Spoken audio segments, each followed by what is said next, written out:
for underserviced needs that exist in some parts of the province. We also have, the private sector responds. There's a considerable, I know from my own community into the city, there are a number of shuttle services that operate back and forth, provide excellent service to people. They're able to leave Antigonish in the morning, come to the city, do their business, and they're home, many of them, in time for supper in the evening. There is a lot of activity out there involved. When I think back to a day when government was in fact involved in providing some of that service, you think of when I was in this place previously, I used to travel back and forth by a rail liner, and you pick it up on Monday morning, you get in here in time for Monday evening session, and it accounts for some of the hours that still exist in this place on Fridays, when we go in early on Fridays and get out early in the afternoon. Well, historically, the reason for doing that was so that members could catch the rail liner and travel east and west at one stage. But unfortunately, people stopped using that method of transportation, and as a result of not using it, then the service wound up being discontinued. It is a challenge, and one of the real challenges that exist, we'll say in my own community, is the challenge of individuals that we want to stay in their own homes, being able to continue to live in rural parts of the province and come in for either to get groceries or to buy their essentials, or to get to a doctor's appointment or things of that nature. And that is a challenge, I think, that faces all of us. I know it's something the Honourable Minister of Health has a real interest in, because if we're going to succeed in keeping people in their homes longer, then that form of transportation is something that needs to be addressed. And one of the, I don't know if I can get into this, I should exercise more discipline and not go there, but one of the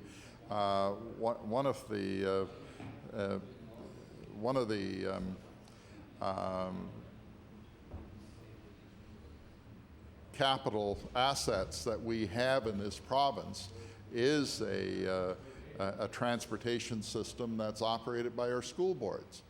And that is currently dedicated completely to the transport of students from their home to the school. But one has to wonder whether there isn't any potential to look at that capital asset and see whether there's any potential for it to be used beyond that use, and I think it would be a wonderful experience for children to have seniors travel with them on buses and go to town. I think it would be a wonderful link that could be provided. But that's not transportation policy, it's not health policy, nothing else, just a tired guy standing on his feet at 9 o'clock at night talking. So thank you, Mr. Chairman. The Honourable Member for Halifax Citadel.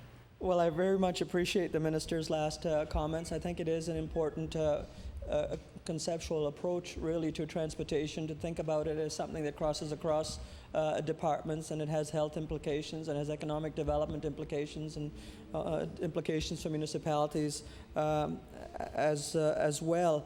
I have about half a minute left, as I'm being told. I did want to say that it's even though it's been cast as a rural problem, we do have a problem in Halifax Citadel with transit, with too much traffic in the city, and there is a feeling that much of this traffic is coming into the city because people don't feel they have an alternative to getting into the city other than driving their cars. And so we have the widening of roads in the city and essentially the undermining of neighborhoods. For the honourable member. The chair will now recognize the honourable member for Halifax Clayton Park. And thank you very much, Mr. Chair. It's my pleasure to have a few moments to ask some questions to the Minister of Transportation. Again, an awful lot of the questions I'm sure you've been fielding have been those from rural ridings and concerning different highways and byways that require attention. But even in the riding of Clayton Park, there are a few issues that I know overlap with your responsibility, and perhaps we can make some headway on them this evening. I wanted to go back, and I realized earlier people have talked to you about crosswalk safety, but I wonder if for my help you could speak to crosswalks, and specifically the issue I wanted to raise, and I don't know if you've had a chance to discuss this with any of the other members in your time before estimates, but the idea of the half lights that have been used in HRM, which are the intersection is half signalized, and they're real lights that go from green, they stay at green and then they turn to amber and red when they're activated by a pedestrian. And that would be on the busy street. The example, there's two that are close to my riding. One is in the riding on Lacewood Drive, and it's directly in front of the Keshen Goodman Library, where there's a crosswalk, and students cross there in great numbers, as well as the community going to the library, but there's a high school there as well, and so there's great numbers of students back and forth on that corner on Lacewood Drive. So rather than having just the flashing orange, which they had originally put in, they switched and put in a full signalization along Lacewood, but it's pedestrian activated. The two side streets that come out there have just got stop signs. And there are only a few other intersections that I know of in HRM that have it. One of them is along Carney Lake Road, where Dunbrack turns into Carney Lake Road. There's one, and again, it was put in because of a lot of concern around students heading to an elementary school there. A lot of students crossing, and it was felt that the half signals would give greater safety. And I was a counselor at the time that those half signals went in on Carney Lake Road, and they made a huge difference to the community there. That had been at one of those corners where there's perennial complaints, constant concern, people always upset about near misses, and a lot of calls and letters coming in off complaints. But when those lights went in, people felt an awful lot safer, and they continue to let me know that it's so much better than it was before. So these seem to really address some issues along dangerous intersections, or intersections where people have heightened concern. And I wanted to ask the minister if you've looked at all at that in your consideration of different types of changes you could make to crosswalks to improve safety. The Honourable Minister of Transportation and Public Works.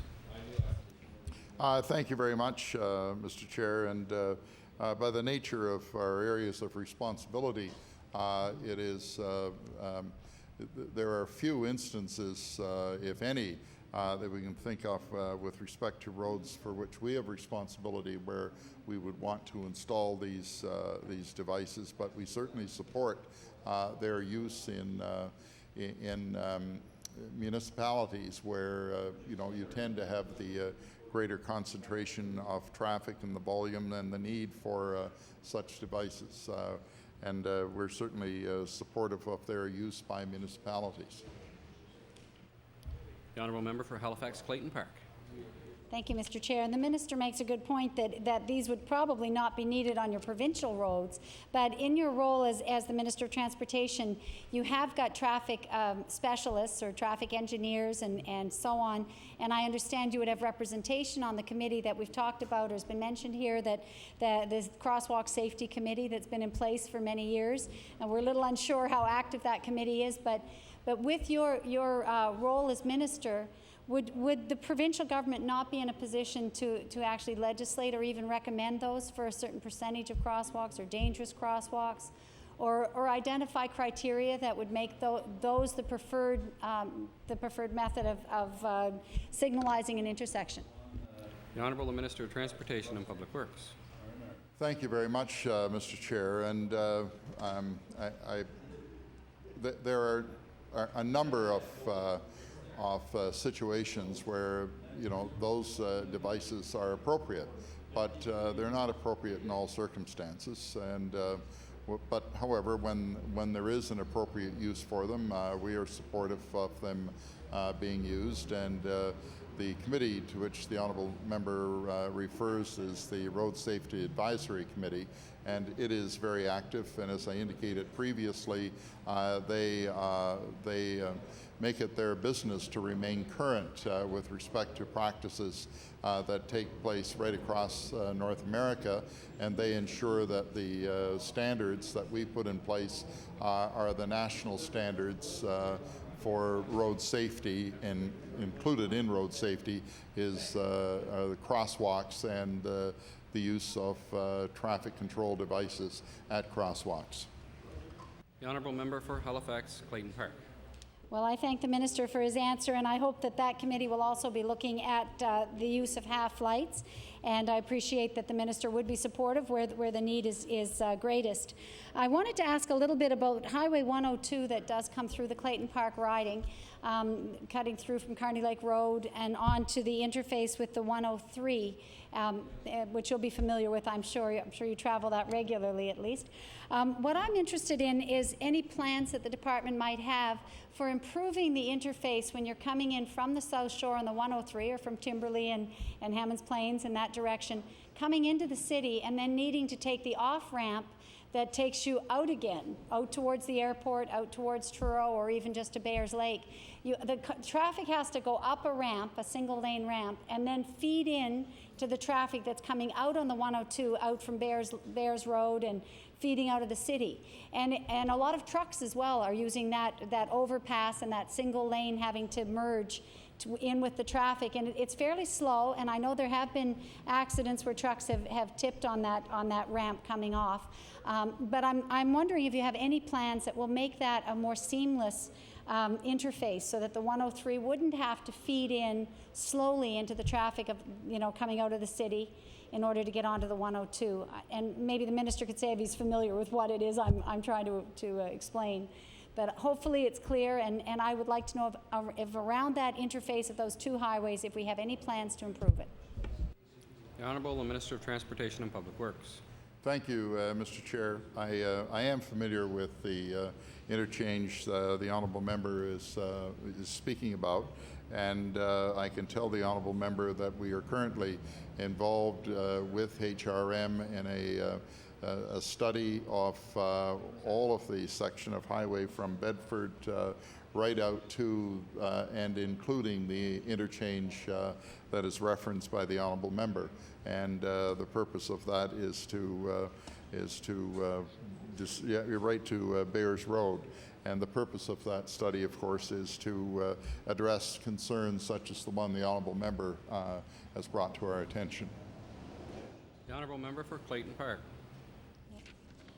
The minister will be aware of the proposed Highway 113, which is just, the Minister of Environment has just decided to do a more, lengthy or intense environmental assessment on it.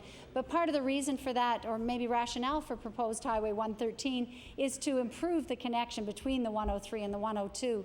And I would just suggest that if we had a better connection without the stop and go that you have at present, where the two entwine, it would be a lot better for traffic. I mean, it's about an 8-minute savings in time as it is coming in from the point where 113 would begin. So by making that connection smoother and perhaps less dangerous, I think that would be a good plus. And again, the proposed highway is years and years away. So given the fact that the minister had said even recently it's 15 or 20 years away, I think we do need to make those kind of improvements. And I guess as the MLA for that area, I'd like to signal my interest in that being done, because I think it will greatly improve the safety and the flow of traffic in that area. On the point of improving the interface, it's not really even an interchange, because it's more of a ramp that simply brings you around to the 102. But between, and I hope this is part of the study, so my question to the minister would be to clarify if this is part of your study as well. But I've had a number of people ask me to see that there be a dedicated lane more for almost local traffic between these various exits. And there is one now, for example, if you're heading into the city Coming out of Bears Lake, and you take the ramp out, there's a dedicated lane that stays, a third lane that stays there. You don't have to merge into the traffic of the 2 lanes. You can stay right on it until you exit to go to the South Shore. So it goes between those two exits, which are adjacent. So coming out of Bears Lake and taking the South Shore onto the 103 exit, you've got your dedicated, more of local travel lane. And other people in the riding have asked, why isn't there a similar lane between the Bears Lake exit heading to Carney Lake Road, for example, a third lane that would allow you to travel just between those 2 exits? Or the same could be said from coming in from the 103, where I said the traffic has to feed into the 2 lanes. Why not a third lane that would just take you right up to Bears Lake and the exit at Lacewood Drive? So would that be part of the study that you're looking at, to have a third lane more for dedicated for just local traffic that are traveling between one or 2 exits down the road? The Honourable Minister of Transportation and Public Works.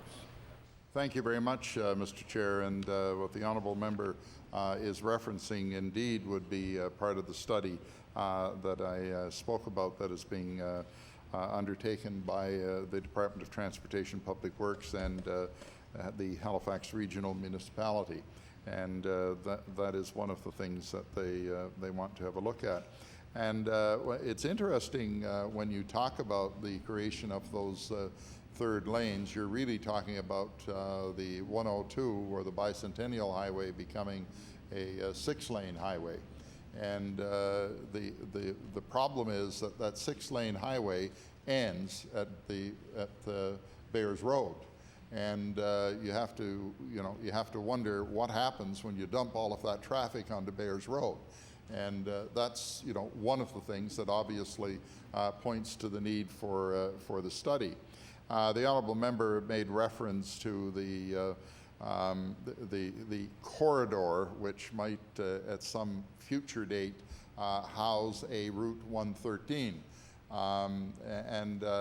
I just want to comment that what we're doing is attempting to preserve that corridor in the event that it is needed sometime, maybe a quarter of a century from now, into the future. And because in tonight's discussions, we spoke about 2 areas where there was a previous attempt to preserve a corridor, and those corridors were lost. And I'm referencing the Hammonds Plains Road, where there was an attempt to do that. That corridor was lost, and the Beaverbank connector, or which was referenced tonight, and that was lost because some development took place along that, and you lost the corridor, so you don't have the option of going ahead and building that road. So the intent with the 113 is to ensure that if at some time in the future there is such a road required, that in fact that corridor will be there and be available for the construction of a road at that time. I don't intend to be here, Mr. Speaker, when the road is built. The Honourable Member for Halifax Clayton Park. Thank you, Mr. Chair, and I appreciate those comments on the timeline for that proposed highway as well, or the intent at the moment. I'd like to ask a little bit, since you referenced the study, and I think it's very important for all the HRM ridings in this side of the harbour to know a little bit about the study that you're currently engaged in. I wondered if you could give me some idea of two questions, 3 actually, what the time frame would be for results from that study, whether it is outside consultants doing the study, and what the cost is. Thank you. The Honourable Minister of Transportation and Public Works. Couple of 100,000, yeah. We anticipate the results being available in the fall of '07, and the cost would be in excess of $200,000 to do that. Outside consultants, yes. Yeah. The Honourable Member for Halifax Clayton Park. Thank you very much. And just a couple more questions. I wanted to ask you about roadside vegetation. And I believe you have specialists in the Department of Transportation that look at when you're building a new road, what kind of roadside vegetation goes in there, and a lot of it is natural vegetation that you look at. I think in order to plant the sides of the roads and keep it natural and not have a lot of upkeep. My particular question around this is the whole look of the Bears Lake exchange that comes in at Lacewood Drive. And when that interchange was built, it was really left in an extremely rough and I'd have to say ugly condition. And you know, you can go and see it today. It's been there for, I'd say 10 years. It's over 10 years now that the interchange has been there, and it has not begun to beautify or grow in or soften in its appearance. It's Lacewood Drive at the 102. So Lacewood, where it goes into to Bears Lake. So it'd be Chain Lake Drive and Lacewood. And it was built to, of course, get into Bears Lake, and it was done in a hurry. And that's fine. I mean, it was a necessary road. It's a complete interchange, the complete diamond. But what's wrong is that the road was built and nothing was done at all to landscape it in any way. And I'm not even talking about the kind of nice landscaping we see maybe as you come off the bridges and there's beautiful gardens. Just something that would soften the look of it, because right now it has great deep ditches for the runoff, and it has all rocks and lots of litter. The litter just collects in and around all the rocks. There's no trees. It's a real moonscape is what the residents describe it as. And it is all provincial land. It is the four corners basically that I'm talking of within the interchange. And because I know you have experts in the department, I'm wondering if there's any way we can return to that interchange and see if there's something that could be done. And I'm thinking, you know, something that would be natural, something that would be no maintenance, and not expensive. I've raised this once before, and the minister would not be aware of it, but once before at Public Accounts when we had staff from the Department of Transportation there, I did raise the issue that it's a problem in the community. So I wonder if you could respond to that and refer to the fact that if there's any kind of program that we could access to go back in there and try and remediate it. The Honourable Minister of Transportation and Public Works. Thank you very much, Mr. Chair. And the policy of the department with respect to roadside vegetation is that we try to preserve the natural, the natural vegetation that exists in an area as much as possible. And when the honourable member talked about making the area more natural, when we apply that policy to the situation, then it's about as natural as it gets because of all of the rock that's there. And it is just rock, and that of course is part of the challenge. And again, it's a question of resources.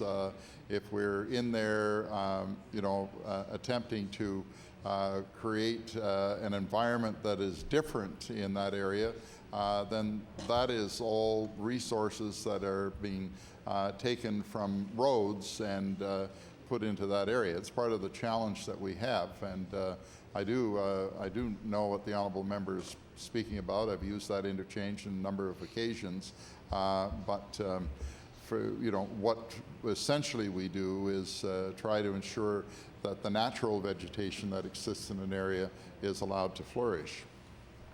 Honourable Member for Halifax Clayton Park. Thank you again, and through you to the minister, I just have to point out, and perhaps you'll notice it again when you visit there the next time, there really is nothing in the way of natural vegetation. It is so ugly. It's a true eyesore, and it is one of the entrances to the city, and certainly the entrance to a big community, thousands of people living in that area. And I think that if I'm not mistaken, just in that section of Lacewood Drive, they said, and this was a number of years ago when I was councillor, that about 30,000 cars a day travel through that corner. So, and that isn't even all the way around, that was on Lacewood. So, I'm thinking that it has a huge impact, and perhaps the minister would be willing to flag it for the study that's being done, that will be completed in 2007, to just look at that as one aspect. I know you're worried about traffic moving and trucks moving and goods moving around the province, but I think this is an important part, because I don't believe you go in even today and build new roads and leave them in a condition that is not proper. It's not complete. And I don't want anything planted that wouldn't just, as I say, grow there naturally anyway. So all we need is something that's green. And it is the worst looking interchange in the entire HRM, possibly in the whole province, but I wouldn't want to take that credit. But if you could, would you consider putting it into the study, please? The Honourable Minister of Transportation and Public Works. Thank you very much, Mr. Chair. And the honourable member did allude to the nature of the study, and that is that it is a functional study that we're involved with, and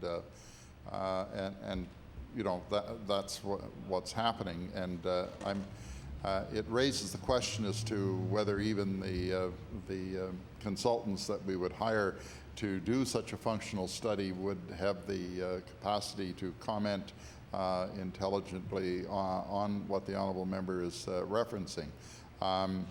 However, I hear the honourable member, and I appreciate that it is a concern of hers, and if an opportunity presents itself to find some improvement, we'll certainly be aware of it. But I'm reluctant to say that yes, we're going to get out there and you know, make a huge change in the area. But certainly that's one of the challenges we have with respect to scarce resources, and if we're putting it into vegetation, then we're not putting it on roads, and that's the dilemma. The honourable member for Halifax Clayton Park. And thank you to the Minister for his comment. I'm wondering if we could even ask the Minister to try and find out what kind of scope would there be in a project to remediate this area, because I think it's one where we could appeal to HRM to help, and perhaps the businesses in that community could help. So there might be a way of creating a partnership, but right now, as the MLA for the area, I haven't got any idea how big the project really is, and so that would be a help in itself. And perhaps to help the Minister, I could write a letter and ask for a little bit of guidance, and then you could respond by letter. So I'll leave that one for the moment. I have one final question, and that is about the control for speed limits within HRM or within any municipalities. We had a couple of trials in the Clayton Park area for heavy traffic streets where the city was allowed by the province to lower the speed limit to 40 kilometers per hour from 50. And right now the rules say that you can only have 50 as your lowest posted speed. So it was a special program to allow them to try it for a period, just a trial period.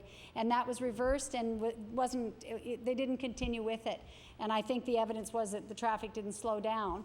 But my feeling at the time was that HRM should have the authority to try this when and where they feel it might work, and allow their traffic engineers and their traffic authority to measure the efficacy of it and decide if they want to go forward or not.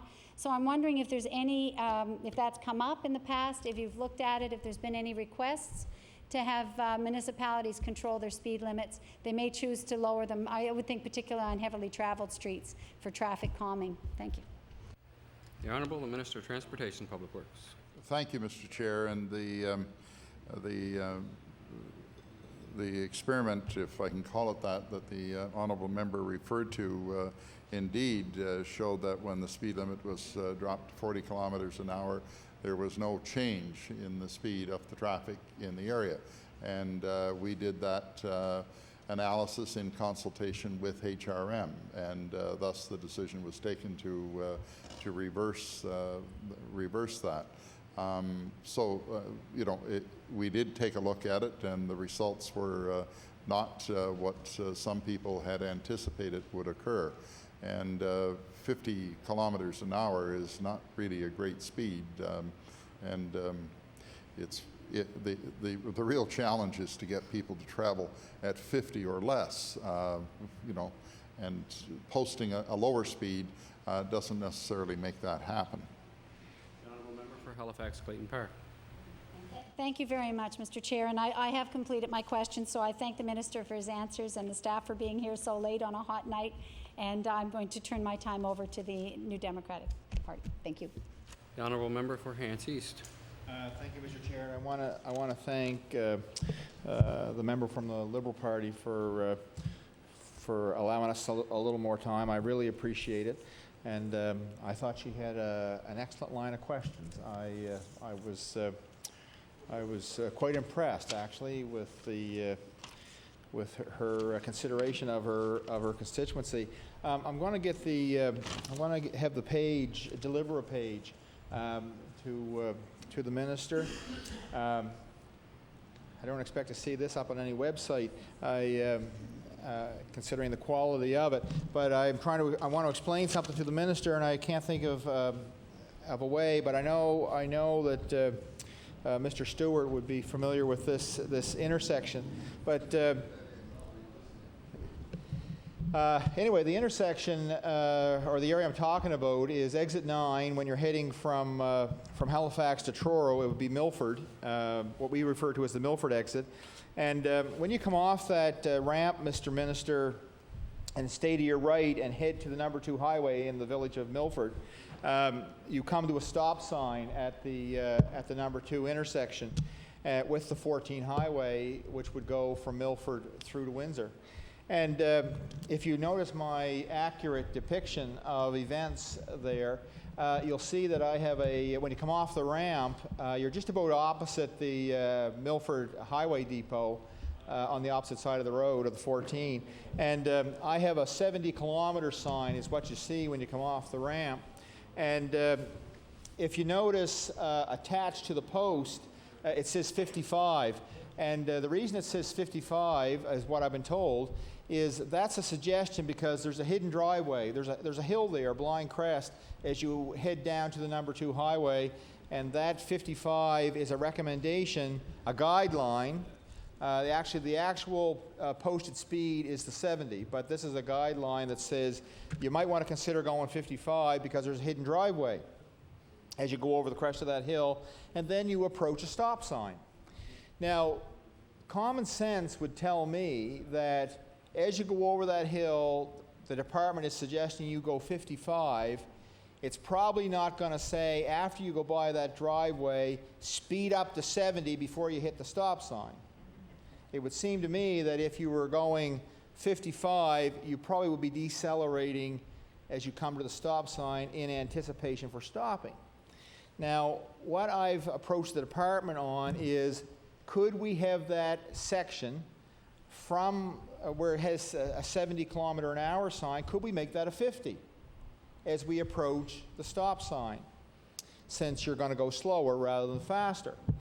And that would mean that as you come off the number 2 highway and start up the 14 highway at that intersection, coming the opposite direction, that we could have that area posted as 50 as well, coming up the hill. Now, the department has said, no, not going to do that. And their reasoning for doing that is they've done the traffic analysis, and their analysis tells them that the speed limit is fine there. The 70 kilometers an hour is fine. Now, my argument back to them would be, if there was no stop sign, and if you came over that hill at 55 kilometers an hour, 50 kilometers an hour, and then you continued for 10 kilometers on the highway, then to speed up to 70 kilometers an hour would make some sense. You go past the driveway that was a problem, and then you would accelerate on your way. But if you're coming to a stop sign, that probably wouldn't make a whole lot of sense to go 70 till you hit that stop sign.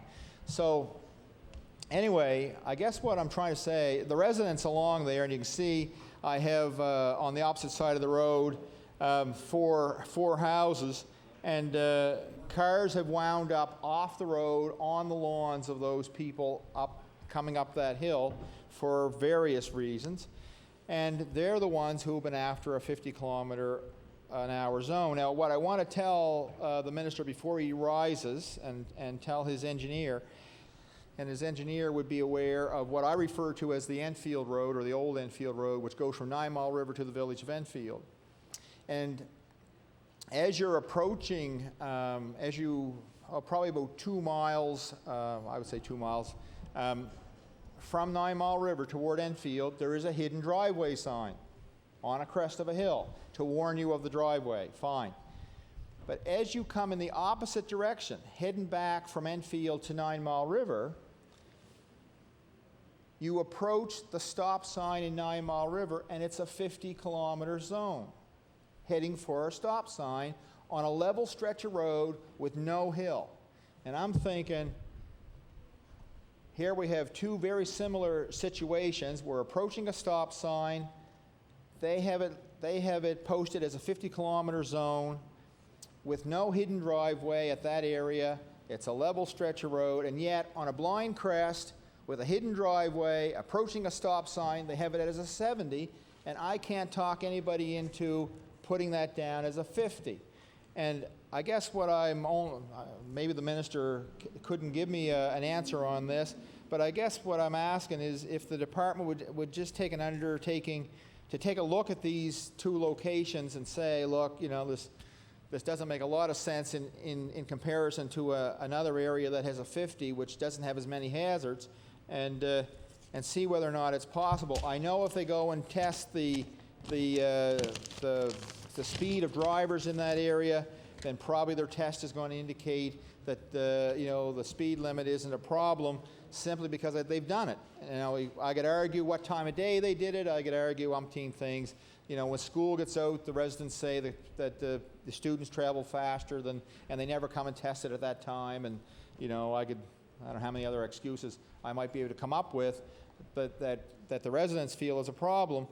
But certainly, I can think of these two situations that are so similar, and one has a 50-kilometer-an-hour speed zone, and the other has a 70-kilometer-an-hour speed zone approaching a stop sign, and the one with 70 kilometers an hour has a blind crest and a hidden driveway, and I can't get the department to drop that to a 50, which doesn't make sense to me. So I just wonder if the minister could just have staff look at that again on the 14 highway near the intersection with the number 2 and see whether or not it wouldn't be possible to make that sign, that speed limit of 50.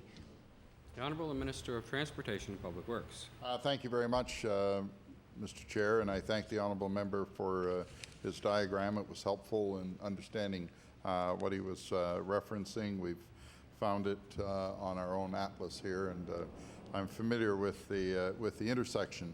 We'll be quite happy to have the two situations analyzed, and we'll get back to you. The Honourable Member for Hants East. Thank you, Mr. Chair. I want to thank the minister. I guess, you know, if I'm going to add a caveat, it would be I'm not looking to get the speed limit that's 50 moved up to a 70, if you're going to look at them both. I'm looking for a reduction here. So, yes, I'm aware. The other thing, and I know your engineer would be familiar with this, because actually one of the first meetings he and I had, other than the Georgefield Road, was at the municipal office in Milford around the Lance interchange, and that was in 1998. And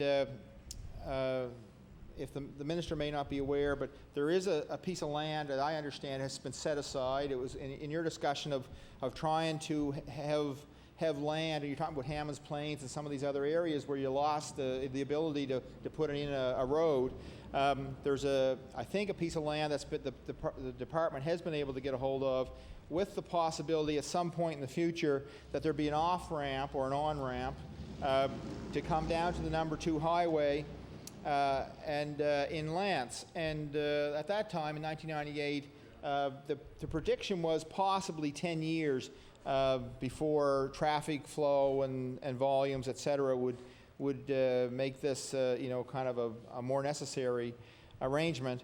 And I want to tell the minister that certainly if you're in Elmsdale and you come off the number 2 highway onto the 214 and head toward the 102, sometimes now there's a light there, and sometimes the traffic is backed up quite a ways. It's backed up almost to the 102 some evenings around 5 o'clock.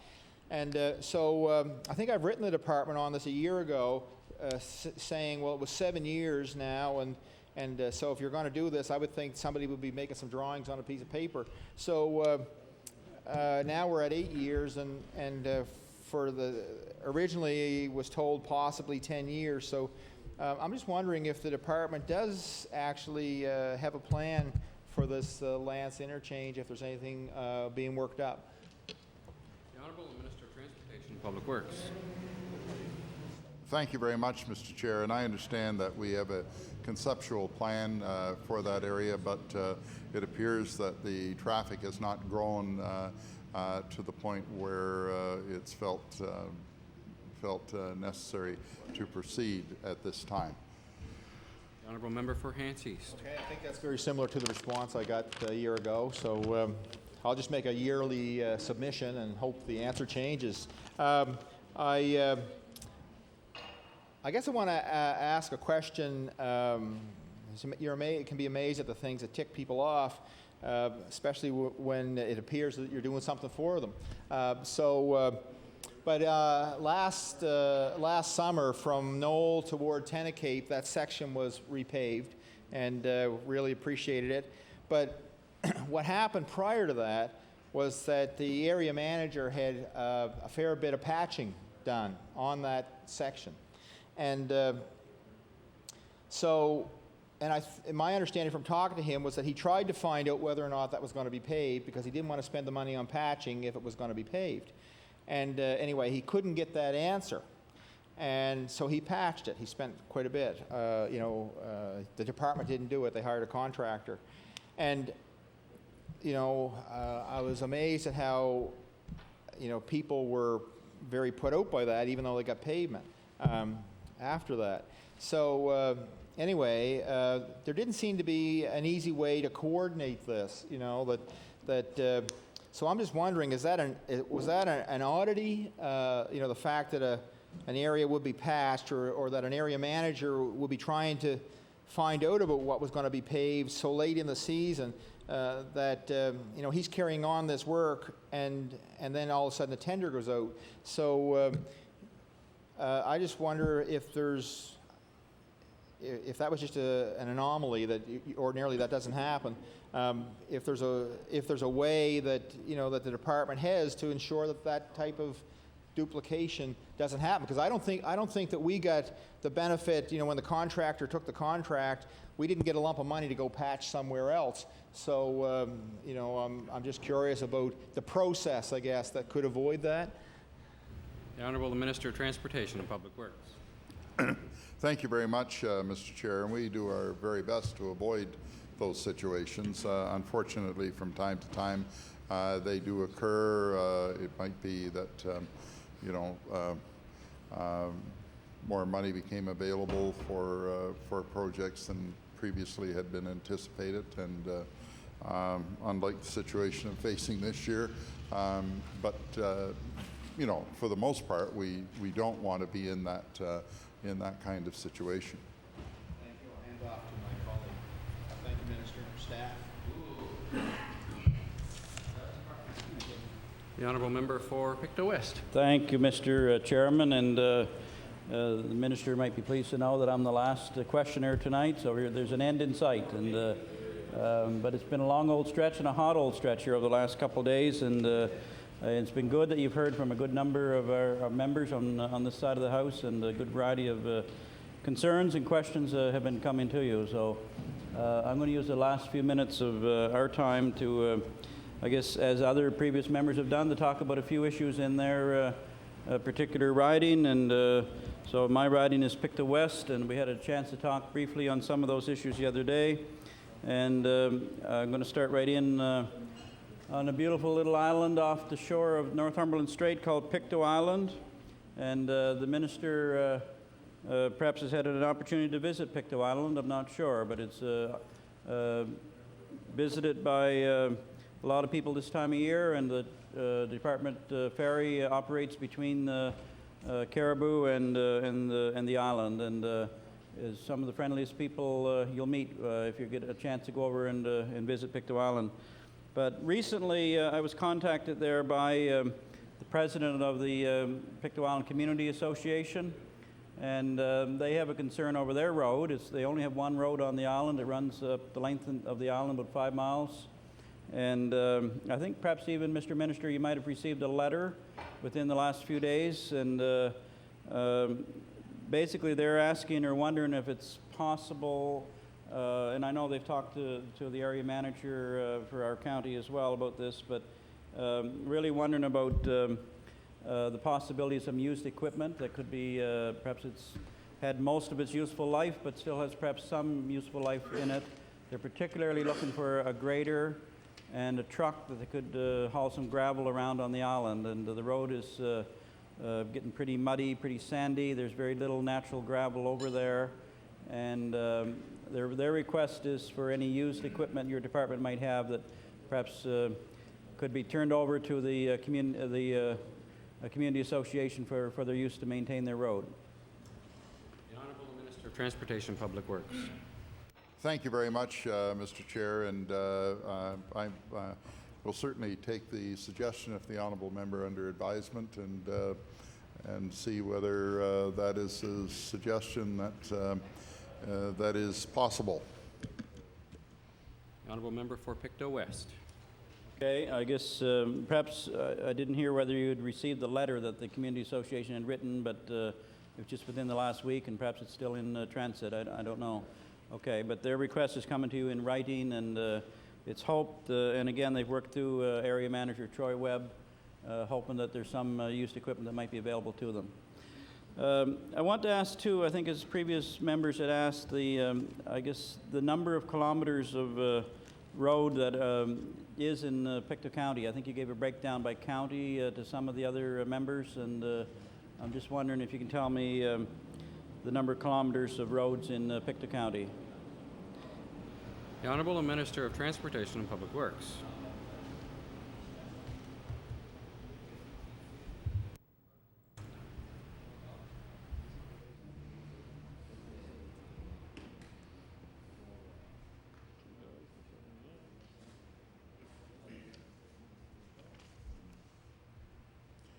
Thank you very much, Mr. Chair. We're accumulating the figures here. As I see it, we're approximately 1/10 of the stock of roads that exist in the province. There's about 2,200, 2,000, sorry, about 2,000 kilometers of road in Pictou County. The Honourable Member for Pictou West. Thank you, Mr. Chair. And yeah, I think you're correct on that. It's approximately 1/10 of the kilometers of all the roads in Nova Scotia are located in Pictou County. And I think probably the chart that I was given by your department some time ago showed that we actually had 2,192 kilometers of road in Pictou County. And if I read the chart correctly, that's the highest number of kilometers of road of any county in this province. And so I would assume, or I'd hope that it stands to reason that we'd probably get the highest expenditure on roads in that county based on the number of kilometers that are there. And I certainly, as you know, Mr. Minister, get a tremendous number of calls and emails and letters and petitions from residents in our county. And I just want to take a minute to read or mention a couple of them. I had a letter from Lloyd McDonald and Doug Matheson recently, very concerned about the Glengarry to Hopewell Road. I had a petition outlining the need for repairs and paving on the Brayshore Road, which is down near Pictou Lodge, if you're familiar with that area. I had a letter from Mr. Doug White saying that the Macaulay Road was in deplorable condition and that really needs fear of getting stuck in the mud, and this was dated April the 10th of this year. I mentioned a resolution that came from the municipality of Pictou County asking that the ferry road at Caribou be repaired, the Central Caribou Road at Central Caribou, approximately 3 kilometers, and the Bayview Road at Bayview also needs 3.2 kilometers of repair work. Have a letter here from David Boren, who lives in the Millbrook area, and the Millbrook Road, saying that he says, asking for repair. My point is that if you took the small area and stripped it down where the damage is, and repaved it properly, it would last a long time. I mentioned the Three Brooks Road from the municipality of Pictou County. They're asking through their councillor that that road be resurfaced. I have a letter from a lady in Cape John that's saying these roads are a primary concern in that area. That would include the Cape John Road, the River John Road, the Louisville Road, and the West Branch Road. And finally, an article from the Advocate, the Pictou Advocate, during our election campaign recently, said roads atop the election issues for Pictou West candidates. So there's no shortage of roads in our area, Mr. Minister, that need repair, need work, need asphalt patching, need ditching or grading or graveling. there's just a whole lot of repair that's needed. And as was mentioned, there's more kilometers of roads in Pictou County than in any other county in this province, and I just hope that your department would be able to give fair and equitable treatment to all of these concerns that are in Pictou West. But does it, Mr. Minister, does it make sense that that the county with the largest number of kilometers would also receive the largest investment from your department? I'd just like to get your opinion on that. The Honourable Minister of Transportation and Public Works. Thank you very much, Mr. Chair. And you know, over time, the inventory of roads in the province receive a level of funding that's required to keep them up to standards. And you know, in any given year, the amount that's expended in one area may not be proportional to the number of roads that are there, but in another year you may examine the result of the figures and you'll see that more money was spent in a particular area in proportion to the amount of roads that are there. So over time, the answer to the honourable member's question is yes, it does make sense, but from any one year taken in isolation or a couple of years taken in isolation, that may not seem to be the case, but if you look at it over an extended period of time, then it is the case, or very, very nearly the case. So thank the honourable member. I don't know if the honourable member anticipated me trying to answer some of the questions that were asked of me last night, or whether we should simply mail those out to members. I did undertake to provide the answers, and I have quite a few of them here. Staff worked quite hard at putting them together. The Honourable Member for Pictou West. Well, if it's possible, Mr. Minister, I guess I would appreciate if those could be mailed out. And I did have another couple of questions I want to ask you before our time is up, if that's okay with you. I think 10 o'clock is our wrap-up time, so maybe I'll have one more question for you. Then, if you've got a wrap-up, we can do it from there. I just wanted to ask you again about the policy around your department has for vehicle claims, if I could. And I guess I've had a number of complaints in my riding on one road in particular. It's called the Scottsburn Road, leading up from Durham to Scottsburn. And people are a number of damaged vehicles, and people are complaining that that there's potholes there, and they called the department looking for a claim. They're told that, well, it wasn't reported earlier, so that you're not eligible for a claim. Later on, if there's a sign on the road and the road needs, I guess the excuse is that the road was signed, so you're not eligible for a claim. But that particular road has had 4 or 5 claim reports over the last year or so, and is there a better way to handle claims? Because it seems like if it happens before the sign goes up, they're not eligible because it didn't report the potholes. If they get a claim after the sign goes up, they're not eligible because the sign is there. So it just seems like a way that to pass the buck, and I'd just like to know, is there a better way to handle people with a legitimate concern? Their vehicle's been damaged, and it was caused by the pothole. I could ask your opinion on that, Mr. Minister, and then certainly you can wrap up. The Honourable Minister of Transportation and Public Works. Thank you very much, Mr. Chair, and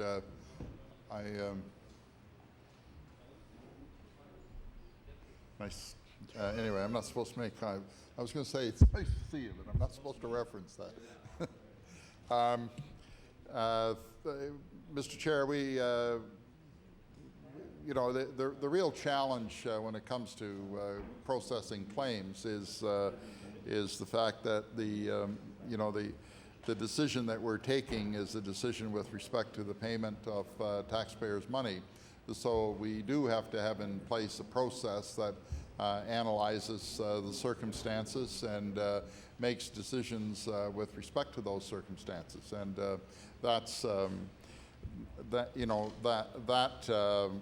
is a system that would appear to work very well for people who put in a claim and they get the claim paid.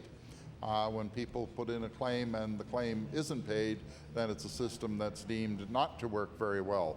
As I indicated earlier, there were something like 1,100 claims made last year, and there were about 370 odd payments made out of that. So that's a fair number of payments, and it's an amount of over $2 million that is paid out to individuals.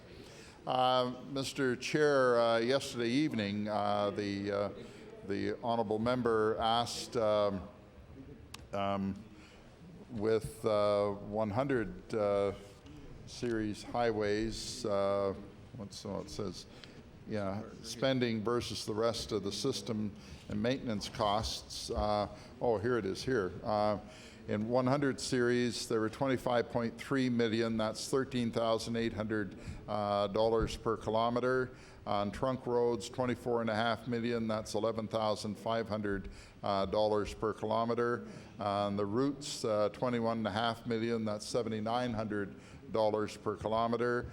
Paved locals, 26.9 million, which is $3,800 per kilometer, and gravel locals is 33.3 million, or 3,700 miles per kilometer. And the bridge and operational expenditures planned for 06-07 are $8.7 million. That's in response to the questions which you asked last night. There was a considerable discussion last night, Mr. Chair, about scalehouse operations, and I have. I guess I could. Yeah. Oh, here. Yeah, here it is. Here, the scale houses at Amherst. And the on the inn, the current, what's that stand for? People. Okay. Currently, four people employed in that, and on the out section, there's proposed an additional one person with the officer in place. And as I indicated last night, there are 4 assigned to each of these locations around the province. And for the benefit of the committee, I could put on the table a copy of that map, Mr. Chair. And They wanted to know what percentage were infractions. 99.9% were no infractions. 0.1% of the trucks were overweight. Oh, yeah, I was asked about the fractions, and I'm told that 0.1% of the trucks were overweight, and that means that in Amherst. Okay, so that's coming into the province. That question was asked last night, so that would suggest that there is a very high level of compliance in vehicles coming to the province. And at any rate, Tickets were issued. yeah. That's how many tickets were issued. That's how many were weight. That's Yeah, I was asked how many tickets were issued.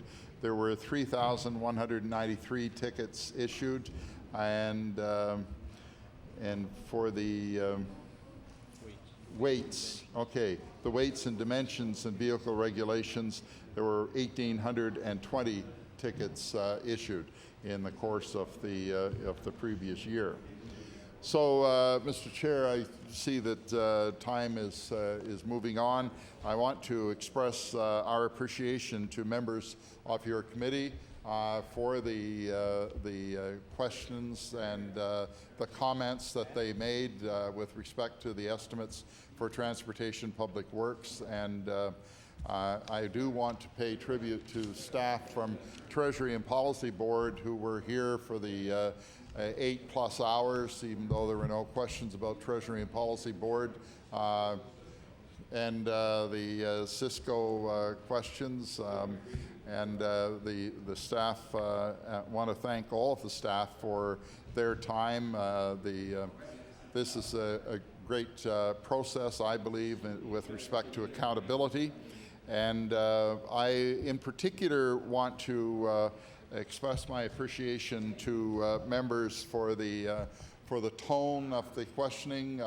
It was very, very inquisitive in nature. It was very much related to the concerns members have, not just in their own areas, but province-wide.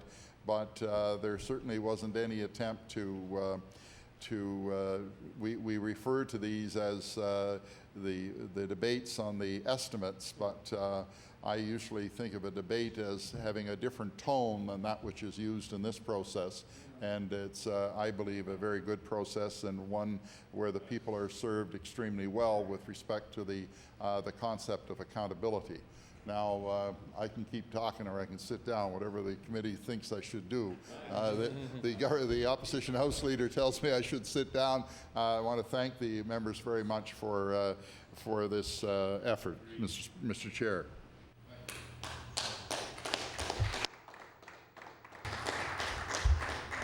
Shall the resolution stand?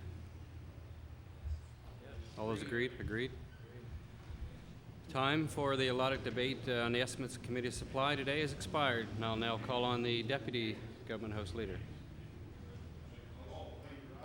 Report progress. I did.